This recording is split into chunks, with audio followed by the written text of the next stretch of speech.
Hello everybody, I'm just going to do a quick review. It's only going to be a couple minutes, and I'm just going to do a review on the 2013 NHL draft. I just wanted to go through a review of it and just see what everyone thought of it, and just see if anyone wants to leave their comments on any opinions. I'm just going to give my opinion on a bit of it, mostly just the first round, not really the other rounds, because things kind of get into express mode, and a lot of those guys, there's obviously the people that have come out in the NHL drafts in the past, almost 100 years, 80 years or whatnot, that have come out in the drafts late, very late in drafts, and they've actually been amazing, and I'm a Red Wing fan, so I know that all too well with guys like Lidstrom, Zetterberg, Datsuk, guys like that. So I'm just going to go through the first round or whatever, and I have to say that Joe Sakic, Ray Shero, and Gillis have to be three kind of dumb GMs, but I mean, Joe Sakic, you can't really blame him. It's his first year as GM, and head of hockey operations in Colorado, and he's all about offense.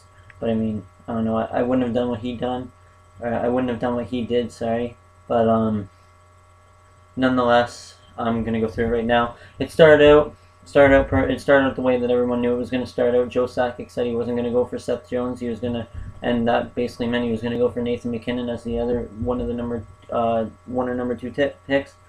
So he ended up picking Nathan MacKinnon, big surprise there. And Florida ended up going with the center. And then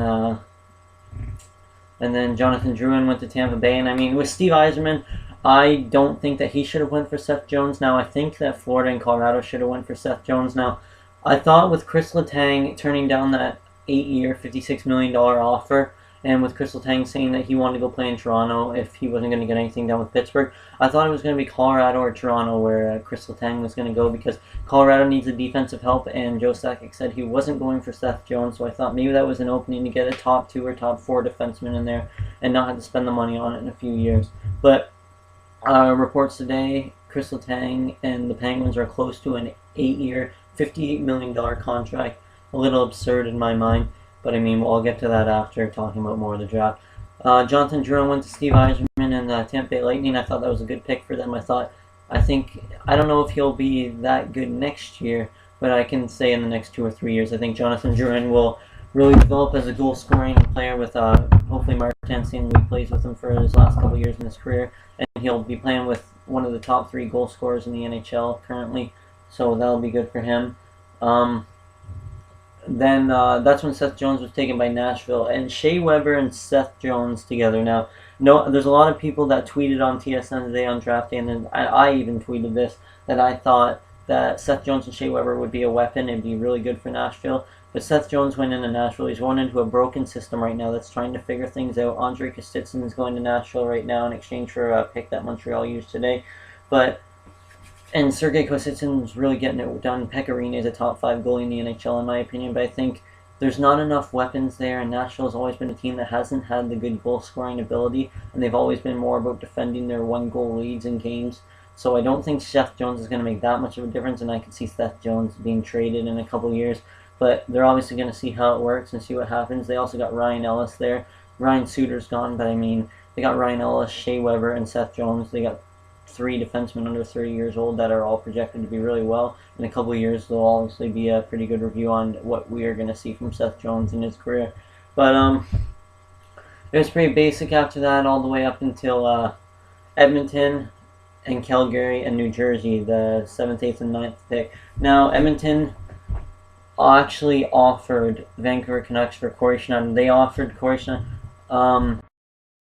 which I don't know what it could have been. It was unnamed, but a top prospect. I was thinking Magnus Pavari or something along those lines, because I don't see Nugent Hopkins or Yakupov being offered. Maybe Sam Gagner, but I don't see Yakupov or Nugent Hopkins being offered that, because they're still rookies and they wouldn't be hell or ever, like they just got signed on a 6-year contract. But it was a top prospect, a first round and a second round, and the first round would have been the 7th pick, and then Calgary had a big offer too, and I never actually caught what that offer was, so they had an offer, and then Vancouver comes out and puts Edmonton in shock, and Calgary in shock, and just completely makes Craig McTavish blinded, as they trade New Jersey's 9th overall pick for Corey Schneider, and that's just straightforward. That's all it was. And now I was shocked. I saw that and I went, wow, that's incredible that just happened. And then they started talking about the Edmonton ordeal and whatever, and I thought that's really stupid because you know what? I can understand you don't want to keep Corey Schneider in the system, but you go through all that crap with Luongo to the point where now you don't even know if Luongo is going to want to stay in Vancouver, to the point where Luongo got mad at trade deadline when he thought when he went out in the media and said his contract was crap and nothing was going to come of it. He went out and came out and basically said he didn't want to be there, and it sucked. So I just think that that was a bad move. I thought they should have worked on moving Luongo and kept Corey Schneider, but Corey Schneider is now going to be the backup for Martin Brodeur, and I could see Martin Brodeur staying for the second year of his contract. And if he plays 55 games and his numbers are solid, I think Martin Brodeur will come back for one more year and then he'll retire. And then Corey Schneider will take over the reins there. Johan Hedberg will probably be in the minors. I don't know if he has a one-way contract, so they might be able to trade him unless he's a free agent. I'm sorry, I'm not caught up on that. But either way, that was the big news of round one with Corey Schneider being dealt. The other news was Tyler Kennedy got dealt to San Jose for a second-round pick, getting Pittsburgh a second-round pick that they didn't have. And Toronto picked up Dave Bolland for, I'm pretty sure it was 2 picks. I'm not completely sure. It might have been 3, but I don't think there was a player involved in it. So they got Dave Bolland, which he could be a top 3 center. I don't know where he'll play, but I mean, if they don't sign Bozak, then at the end of next season I could see Phil Kessel being gone from that team, because Kessel's an asset, but he's only an asset if he can score, and if he starts out this season the way he started out the lockout season, I could really see Dave Nonis starting to think he's got value and I don't need him here. There wasn't a lot of other big news. There was some good picks and whatnot. Detroit Red Wings got the only 50-goal scorer in the draft. There was actually no goalie taken. Fukale got taken by Montreal, and I'm pretty sure it was the 35th overall pick, and that was the first goalie taken. There was some defensive prospects taken, but besides that, that's basically the first round. Now, I'm going to go on to saying, in review, the draft was really eventful, and it was overall a really good draft, and I thought there was a lot of stuff done. Now, I thought there would have been a little more speculation on Danny Briere and Vinny Lecavalier than there was, but Vinny Lecavalier has a lot of attraction right now. Philly, the Stars, the Wings, Montreal, Toronto,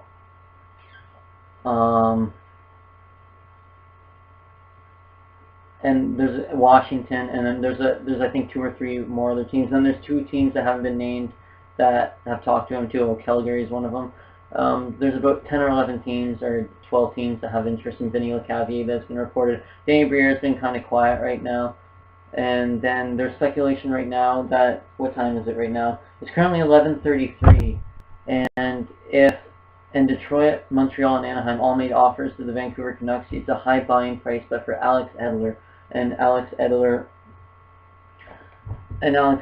has a no trade clause that comes into effect at midnight. So I can see Detroit or Montreal or Anaheim trying to make a big move in the final minutes before that comes into effect. But we'll see what happens. It'd be really nice for Detroit to get a top 4 defenseman like that to help out Cronwell, because in a couple of years I see Dan DeKeyser being one of the top defensive defensemen in Detroit.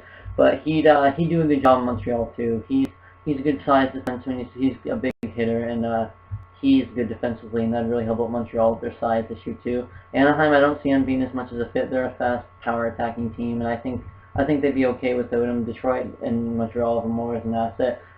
Moving on to Ray Shero. Ray Shero has Crosby down for $8.7 a year. It's a big contract. He just signed Malkin on a 7-year contract where he's going to be getting paid $9.5 million a year. So you're talking about the best player in the league getting paid almost $1 million less than a second-line player that doesn't even perform half as much as Sidney Crosby does. And then Chris Kunitz got, I'm pretty sure it's a 3-year, $3.85 million a year cap hit contract. James Neal is getting $4 million a year, and they're close to an 8-year, $58 million contract with Chris Letang. It was originally 8 years, $56 million, and Letang said he wanted no less than $7 million a year, and he wanted no less than a 5-year contract. That was what he said to Pittsburgh, and they gave him something that was 6.7, I think, or 6.8 on the first offer, and now they're giving him something worth 7.25. So that's his money. That's his years. I'm thinking he'll accept that. But all I can say in review of Pittsburgh, I don't see Pittsburgh doing a lot because you can't have Crosby and Malkin and Kunitz on the ice all the time. Kunitz and Crosby played spectacular last season, so I see them being on the same line, and then Malkin will come on with them in the power play. James Neal has done an incredible job. He deserves $4 million, and Kunitz probably does. I think Kunitz probably deserves 2.5 to 3.5. I think 3.85 is a little excessive when a lot of his stats have come from playing with Crosby. I would even just offer him 2.2 or 2.5. I think that would be a limit for me, or on like a team with a different general manager. But if they sign Chris Letang and they're actually going to stand behind Marc-Andre Fleury, I don't see Pittsburgh leading the division next year, because that means they're probably going to have to lose Matt Cook. And I don't know. I honestly thought it would have been a really smart idea to try and get a Gillen on a 4-year contract. Not a 4-year contract, a $4 million 1-year contract, because I think in an 82-game season, Gillen could be a very high asset. But he is definitely not going to be any sort of an asset if you don't have the money to give to him. And they have 5 or 6 players, and if Letang accepts the offer, and if Letang accepts the offer, then they're going to have less. They're going to have over $30 million sunk into 5 players. And I know they have some players that are still signed, but in 2 years, Marc-Andre Fleury's contract expires. And if Marc-Andre Fleury picks up his play and he starts playing the way he does in the season, in the playoffs, and he starts to become more valuable and he starts to get less inconsistent, he's going to demand that money that everyone thought he was going to demand after 2009. And he's going to demand his $5 million a year, and that Pittsburgh franchise is going to die. I honestly think Ray Shero is going to be fired in the next 2 years because he's throwing so much money in the wrong direction, and he went for the cup this year. But you know what, that's just my opinion. And you know what, out of all the topics I talked about today, I want to ask you guys, what do you guys think about Nate McKinnon being drafted first over Seth Jones? What do you guys think of Seth Jones on Colorado or Seth Jones on Florida? What do you guys think of the Corey Schneider trade? And what do you guys think about what Pittsburgh's doing right now? Leave your questions in the comments.